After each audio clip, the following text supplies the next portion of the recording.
There's probably a number of issues.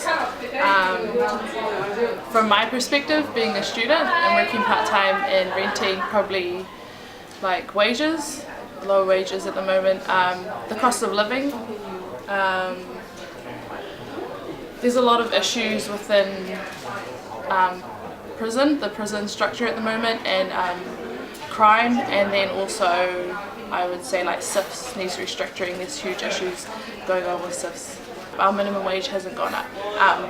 The current government has taken away access to a number of welfare things, especially for solo parents and solo mums. They don't have as much access from WINS as they used to have from beneficiaries, and especially in areas like in South Auckland and stuff, we've seen people really struggling to be able to cover costs of living.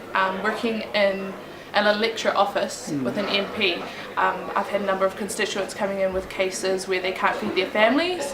They've got kids who want to go to university, who want to study, but their parents are forcing them to go into work and they can't get higher education because they need to provide for the family today, and people can't provide for themselves today. I think child poverty, or just poverty in general, leads on to the other issues that come into my electorate office. So like things such as family violence, it comes down to like the income, and that causes a lot of rifts within families, and it's a lot of the like money within, especially in the lower income earners, is a huge reason for conflict and violence in the household, and it contributes heaps, especially to child violence against children. Like a lot of times parents get really stressed about trying to cover the cost of things in the household, they take that out on their children.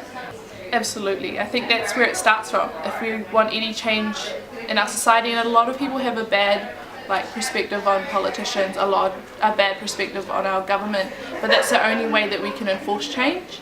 For me, I feel like I wish I had a stronger party there representing me and what I feel are my values in life, and that's, the issues that I've already raised in terms of welfare, in terms of children, in terms of wage disparities and income disparities, which is only increasing in our country. And I think if we can get the right people in there, and the right parties in there, and the people who stand for the right stuff and who are there to stand for us as people and not just a small group in our society, not just the small percent that gets to benefit, then I feel like we can really implement the changes that need to be done. Like the government's where it starts pretty much, and for us to have the opportunity to make really real change in our society, we need them behind us. Make a right decision for all of us. For all of us.